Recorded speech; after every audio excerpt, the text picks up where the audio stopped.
નમસ્કાર મિત્રો. આજે એક તમને આપણે મેડિકલ ફિલ્ડની સચ્ચાઈ બતાવું કે મેડિકલ ફિલ્ડમાં કેવું હોય, પેશન્ટો શું આવતા હોય. જો કે આપણે પ્રાઇવેટ પ્રેક્ટિસ, મારું ખુદનું ક્લિનિક હતું, મેં ખુદની પ્રેક્ટિસ પણ પ્રાઇવેટ કરી હતી.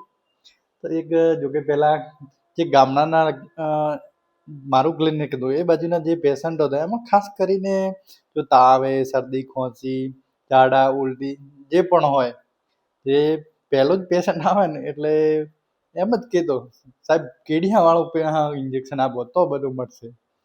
કીડિયાવાળું ઇન્જેક્શન, હવે એમને ખબર નથી કે આ વસ્તુ શું હોય શું નથી, એ લોકોને ખબર જ નથી. બસ કીડિયાવાળું ઇન્જેક્શન આપશે એટલે બધું મટી જશે. હવે કીડિયાવાળું ઇન્જેક્શન આપવાથી મને તો ખુદને ખબર છે કે શું વસ્તુ થઈ કે ક્યારે આપવું, પણ હવે એમને સમજાવું કઈ રીતે. ઘણા પેશન્ટને હું આ બધું સમજાવતો પણ કરી કે આ ઇન્જેક્શન લેવાથી કોઈ ફાયદો નથી. કેમ કે કીડિયાવાળું જે ઇન્જેક્શન આપણે સ્ટીરોઇડવાળા ઇન્જેક્શન ઘણી વાર હોય, તે સ્ટીરોઇડના કારણે પાછળથી ઘણા કોમ્પ્લિકેશન ને ઘણી તકલીફો, પાછળથી ઘણા બીજા રોગો પણ થતા હોય. ઘણી વાર વારંવાર સ્ટીરોઇડ લેવાથી અમુકને તો ડાયાબિટીસ ને કોઈ બીપી ને આવી નાની મોટી ઘણી બીમારીઓ થઈ પણ જાય.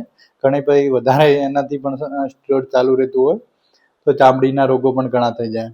એટલે જોકે આપણે આ અમુક ક્લિનિકમાં ખાસ કરીને આપતો જ નહોતો, પણ પેશન્ટ જે ઘરડા લોકો જે આપણે ઘરડા ઉંમરના હોય એ તો પેલો એ જ, સાહેબ તમે કીડિયાવાળું ઇન્જેક્શન આપો તો જ બધું મળશે, બાકી કંઈ નહીં. એટલે ઘણી વાર ફેબ્રિનિલ ને હું આપતો, નોર્મલી પ્લેન જ આપતો. તો એમ જ કીધા, સાહેબ કશું તમે તો ઇન્જેક્શન પાણીને જ ભરીને આપો, કશું અમને તો થયો જ નહીં. જ્યારે હવે ધારો કે ઇન્જેક્શન એમને સ્ટેરોઇડ ભેગું જતું અંદર, તો શું એકદમ અંદર જે કીડીઓ કાઢે એવી રીતે આપણી આખી સાંભળીને એમને અંદર થાય. કેમ કે એક ડેક્ઝોના કરીને ઇન્જેક્શન જે આવે, જે તમને અંદર આપીએ એવું જ કીડીઓ કાઢે એવું થાય. હવે એનાથી ઘણી વાર કોમ્પ્લિકેશનના સાઈડ ઇફેક્ટો બહુ એનાથી વધારે વારંવાર લેવાથી, પણ એમને આવું સમજાવવા છતાં એમના મનમાં બધું ઘૂસી ગયું.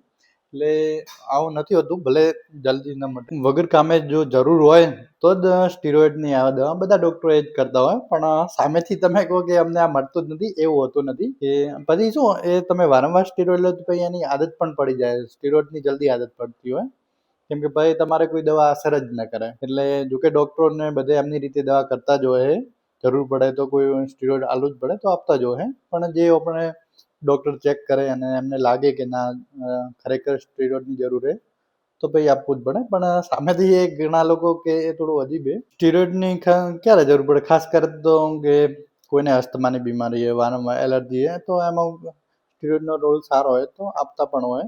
પણ વગર કામે ન લેવા જોઈએ કે તાવ આવ્યો ને ચાલો ડાયરેક્ટ સ્ટીરોઇડથી લેશું, દવા મટી જશે, કીડિયાવાળું ઇન્જેક્શન લીધું બધું મટી જશે, તો એવું કંઈ હોતું નથી. જે કીડિયાવાળું ઇન્જેક્શન બહુ નુકસાન કરે, વગર કામે જો કે લેવું ન જોઈએ. એટલે અને જે મારા મુજબ તો જે તમે દવાખાને ક્યાં પણ જાઓ ત્યાં જે ડૉક્ટર દવા કરતા હોય એમની રીતે કરવા દેવા જોઈએ, તો એ તમને સારી જ દવા કરતા હોય, કોઈ ખરાબ કરતું નથી હોતું.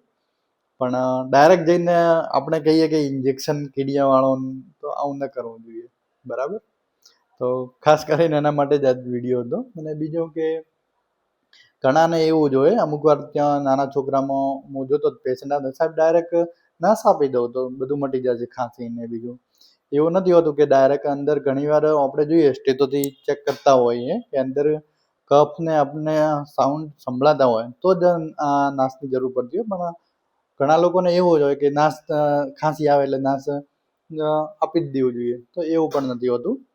એટલે ખાસ આટલી વાત ધ્યાનમાં રાખી અને કંઈ બી તકલીફ લાગે તો ડાયરેક્ટ ક્લિનિકે જ અથવા તો દવાખાને નાના બતાવી દેવું. જાતે જરૂર ખબર પડતી હોય તો ઠીક, તો જાતે દવા લઈ લેવી, બાકી નજીકના કોઈ ડૉક્ટરનું જરૂર બતાવું.